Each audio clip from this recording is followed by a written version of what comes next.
తెలంగాణలో ఏం జరుగుతుందంటే కేవలం ప్రతిపక్షాలపైన బురద జల్లాలి. 22 నెలలు గానికొస్తుంది రాష్ట్ర ప్రభుత్వం ఏర్పాటై. ప్రజలకు ఏం చేస్తా అని కూడా ముఖ్యమంత్రి ఏ సభ పెట్టినా, ఏడ పెట్టినా కేసీఆర్ గారి పేరు తీయందే అయితే సభ జరుగుతలే మీరు చూసిర్రు. అందులో అంతర్భాగమైంది కాళేశ్వరం. దీనిపైననే సరే అధికారంలోకి వచ్చిర్రు. ఆడ కేవలం 3 పిల్లర్లు కేవలం కుంగిపోతే ఇక ఇది కాళేశ్వరం పనికి రాకుండా అయిపోయింది. ఏదో కొట్టుకుపోయినట్టు విధంగా ప్రచారం చేసిర్రు. గద్దెనెక్కిర్రు. అధికారంలోకి వచ్చిర్రు. అంతా బానే ఉంది.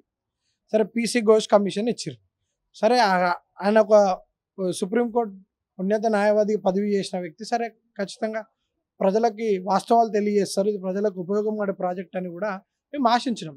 మమ్మల్ని ఏమో ఓ సాక్షుల ద్వారా పిలిచి, అంటే హరీష్ రావు గారు కానివ్వండి, కేసీఆర్ గారు కానీ సాక్షుల ద్వారా ఈ ప్రాజెక్టులో ఏం జరిగింది అనే విషయాన్ని వారు నివేదికని ప్రిపేర్ చేసిన కల్లా దాంట్లోకి వచ్చిన అంశాలు ఏంటి బయటికి అని అంటే, ఇది పీసీ ఘోష్ కమిషన్ కాదు, ఇది పీసీసీ నివేదిక లాగా అనిపించింది. అంటే ప్రదేశ్ కాంగ్రెస్ కమిటీ అనే విధంగా ఈరోజు నివేదిక బయటకు వచ్చింది. సరే వారు ఇచ్చింది 5 నెలలు 20 నెలలుగా వారి మేధస్సు అంతా పెట్టి 20 నెలల నుంచి ఒక 660 పేపర్లు వాళ్ళు ప్రిపేర్ చేయడం జరిగింది. 2 రోజులకి రాష్ట్ర ఇరిగేషన్ శాఖ మంత్రి ఉత్తమ్ కుమార్ రెడ్డి వచ్చి ప్రెస్ మీట్ పెడతాడు. ముఖ్యమంత్రి వాళ్ళకి నచ్చిన పాయింట్లు ఏవైతే కొన్ని కావాలో అవే నోటెడ్ చేసుకొని వచ్చి పెట్టినానంట.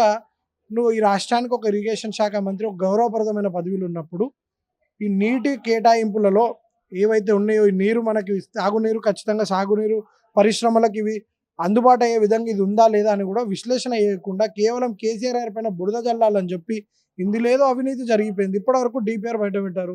హరీష్ రావు గారు అసెంబ్లీ జరిగే ముందు కూడా స్పీకర్ గారిని కోరడం జరిగింది, మాకు పవర్ పాయింట్ ప్రజెంటేషన్కి మీరు అనుమతిని ఇవ్వండి, ఖచ్చితంగా మేము రాష్ట్ర ప్రజలందరికీ కూడా అసెంబ్లీ ద్వారా దీన్ని చెప్పడం జరుగుతుందని కూడా మరి తెలపడం జరిగింది. దానికి కూడా మాకు అవకాశం ఇయ్యరు. ఇంత గొప్ప ప్రాజెక్ట్, ఇంత పెద్ద దానిపైన సమీక్ష జరుగుతున్నప్పుడు అసెంబ్లీలో ముఖ్యంగా మేము కూడా అనుకున్నాం యూరియా పైన మాట్లాడతారు. అలాగే మెదక్లో ఫ్లడ్స్ రావడం జరిగింది. అలాగే కామారెడ్డిలో కూడా చాలా ప్రజలందరూ కూడా వాళ్ళ ఉపాధి కోల్పోవడం జరిగింది. కాబట్టి అక్కడ కూడా వరదక్షంలో నీరు కూడా అంతా వాళ్ళ ప్రాంగణంలోకి వచ్చింది. దానిపైన కూడా ప్రభుత్వం ఏమైనా ఎక్స్‌గ్రేషియా ప్రకటిస్తుందని కూడా మేము భావించడం జరిగింది. ప్రజా సమస్యలు గాలికి ఇడిచేసి కాళేశ్వరం పైన గొంతులు నొక్కుంటా కౌరవ సభలాగా నడిపారు.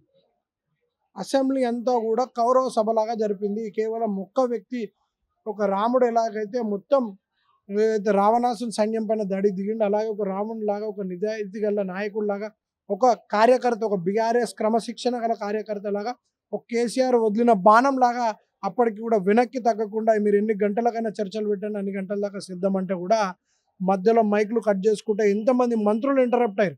కేవలం ఒక ఇరిగేషన్ శాఖ మంత్రి కాకుండానే అలాగే జూపల్లి కూడా, అలాగే పొంగులేటి శ్రీనివాసరెడ్డి కానివ్వండి, ముఖ్యమంత్రి గారు ఇంతమంది ఇంటరప్ట్ చేసి, కోమటిరెడ్డి వెంకటరెడ్డి గారు వీళ్ళంతా కూడా ఇంటరాక్ట్ చేసుకుంటూ వచ్చి ఈరోజు రాష్ట్ర ప్రజలకు వాస్తవాన్ని తెలియజేయకుండా కేవలం బీఆర్ఎస్ పైన బురద జల్లే ప్రయత్నం చేశారు.